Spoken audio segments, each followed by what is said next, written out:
সারা দেশের মন্দির মণ্ডপে চলছে দুর্গাপূজার শেষ সময়ের প্রস্তুতি। রংতুলির আঁচড়ে বর্ণিল সাজে রূপ পাচ্ছে প্রতিমা। চলছে প্যান্ডেল গেট সহ আনুষঙ্গিক সজ্জার কাজ। পূজার সবশেষ প্রস্তুতি জানাতে খুলনা থেকে যুক্ত হচ্ছেন রামিম চৌধুরী। রামিম, জানাবেন যে প্রতিমা সজ্জা সম্পন্ন হতে আর কেমন সময় লাগতে পারে এবং প্রস্তুতি কেমন দেখছেন? সাকিব, আর মাত্র 2 দিন পরেই কিন্তু শারদীয় দুর্গা উৎসবের যে মূল আনুষ্ঠানিকতা সেটি কিন্তু শুরু হবে এবং এই শেষ মুহূর্তে এসে আমরা সব মন্দিরে মন্দিরে যেটি দেখছি যে মূলত প্রতিমার তৈরির বা প্রতিমা সাজানোর যে কার্যক্রম সেটি কিন্তু প্রায় শেষ পর্যায়ে। আমি এই মুহূর্তে নগরীর একটি অস্থায়ী যে মণ্ডপ রয়েছে, পূজা মণ্ডপ, সেখানে আপনি দেখতেই পাচ্ছেন যে এখানে কিন্তু প্রায় শেষের পথে একেবারে কার্যক্রম।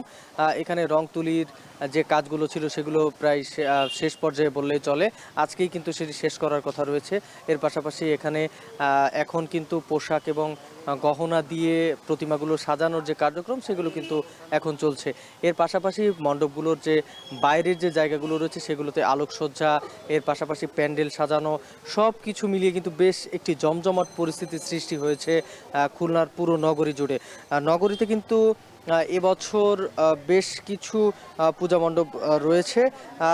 এই সবগুলো পূজা মণ্ডপেই কিন্তু এখন আজকে আমরা দেখেছি যে জোরে সোরে কিন্তু বেশ কাজ চলছে পূজা মণ্ডপগুলোতে। এবছর কিন্তু খুলনা জেলাতে মোট দুর্গাপূজার যে মণ্ডপ রয়েছে তারা সব মিলিয়ে কিন্তু 980টি এবং এর মধ্যে মহানগরীতে রয়েছে 120টি এবং খুলনা জেলা যে 9টি উপজেলা রয়েছে সেটি কিন্তু 860টি পূজা মণ্ডপ এবছর করা হয়েছে। সেই যে পূজা মণ্ডপগুলো রয়েছে প্রত্যেকটা পূজা মণ্ডপেই কিন্তু আমরা দেখেছি যে মূর্তিগুলো রয়েছে প্রত্যেকটা মূর্তিতেই কিন্তু বেশ রং তুলির আঁচড় দিয়ে সুন্দর করে সুসজ্জিত করে রাখা হয়েছে।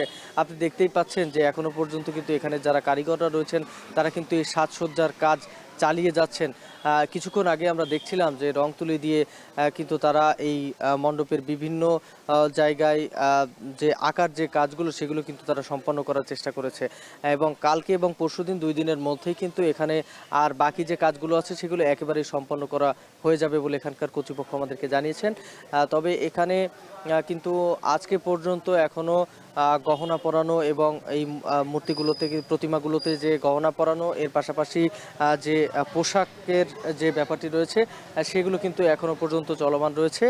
এর পাশাপাশি আমরা দেখেছি যে নগরীর যে মন্দিরগুলো রয়েছে বা এই মণ্ডপগুলো রয়েছে সেগুলোর যে বাইরের যে অংশটা সেই অংশটি কিন্তু বেশ আলোকসজ্জার একটি ব্যবস্থা করা হয়েছে এবং 2-1 দিনের মধ্যেই কিন্তু সেগুলো দৃশ্যমান হবে। তো সব মিলিয়ে বললে চলে জোরে সোরে চলছে এখানকার দুর্গাপুজোর যে উৎসব সেটি উদযাপনের কার্যক্রম।